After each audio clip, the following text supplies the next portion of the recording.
अस्सलाम वालेकुम एवरीवन, क्या हाल है। बी लव कैंडी और गेल टाइटंस के दरमियान आज मैच हुआ। बी लव कैंडी ने ठीक ठाक जो है आज बैटिंग उनकी चली। फ़खर जमान ने 45 किए, डेनिश चंदीमाल ने 25 किए, एंजुली मैथ्यूज ने 40 किए, लेकिन star of the show was Hasaranga जिसने 64 की 27 गेंदों पे, उसके बाद 4 विकेटें भी नहीं डाली।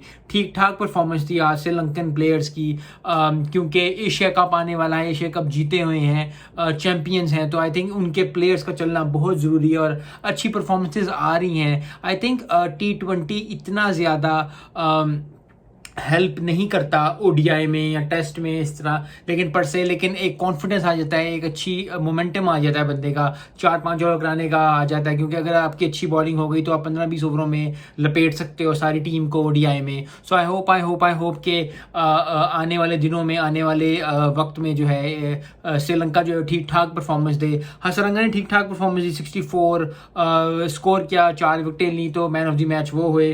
गेल टाइटंस 114 पे आउट हो गए, उनकी बैटिंग बिल्कुल भी नहीं चली, बॉलिंग भी इतनी अच्छी नहीं, क्योंकि अगर बॉलिंग अच्छी होती तो 203 ना होते, क्योंकि आज दिन था बी लव कैंडी का और ठीक ठाक जो है परफॉर्मेंस दी, बैटिंग सब भी चली। फ़खर जमान ने अच्छी बैटिंग की, 2 छक्के मारे, 3 चौके मारे, तो हमेशा ही अच्छा लगता है जब कोई इंटरटेन करने की कोशिश करता है।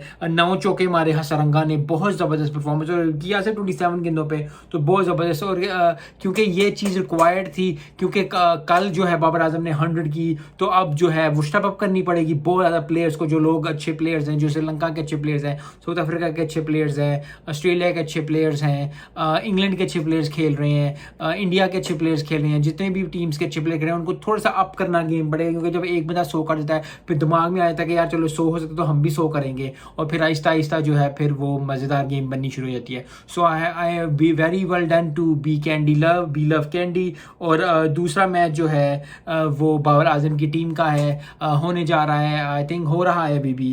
146 जो है उन्होंने किया हुआ है, 127 पे 3 आउट हैं जाफा किंग्स के, तो आई थिंक 20 स्कोर चाहिए उनको, ऑलमोस्ट वो जीत गए हैं। वेस्ट इंडीज़ का भी मैच भी चल रहा है, आई थिंक वेस्ट इंडीज़ के मैच के लिए अगले वीडियो बनेगी, लेकिन ज़बरदस्त बैटिंग की वेस्ट इंडीज़ ने, ठीक ठाक परफॉर्मेंस दी।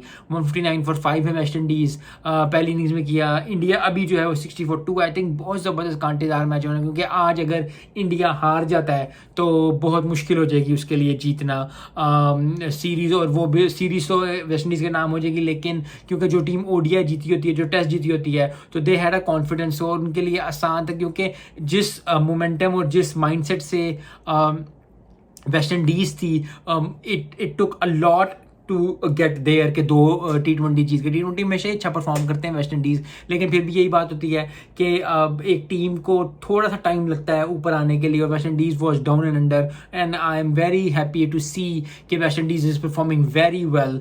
आज भी the score is really good, 159 is a good score. I am hoping कि वेस्ट इंडीज़ जीते, ताकि उनको और कॉन्फिडेंस आए। यस वो ओडीआई वर्ल्ड कप में नहीं है, यस वो टेस्ट हार गए थे, ओडीआई हार गए थे, तो एक अच्छी बात हो जाएगी। यस टीम इंडिया अभी जो, क्योंकि नए प्लेयर्स हैं, अच्छे प्लेयर्स हैं, तो वो भी चलें, आई होप। लेकिन फॉर मी, अगर if I want to choose with India versus West Indies, तो I will choose West Indies, क्योंकि वेस्ट इंडीज़ को ये जीत चाहिए ताकि उनके प्लेयर्स में कॉन्फिडेंस आए। इंडिया अगर हार भी गई और अगले 2 जीत भी गई, तो they won't do anything to India team. Yes एक हार एक चीज़ होती है, लेकिन जो वो टेस्ट जीते हुए हैं, वो ओडीआई जीते हुए हैं, सो थोड़ा सा कॉन्फिडेंस वेस्ट इंडीज़ टीम को मिलेगा।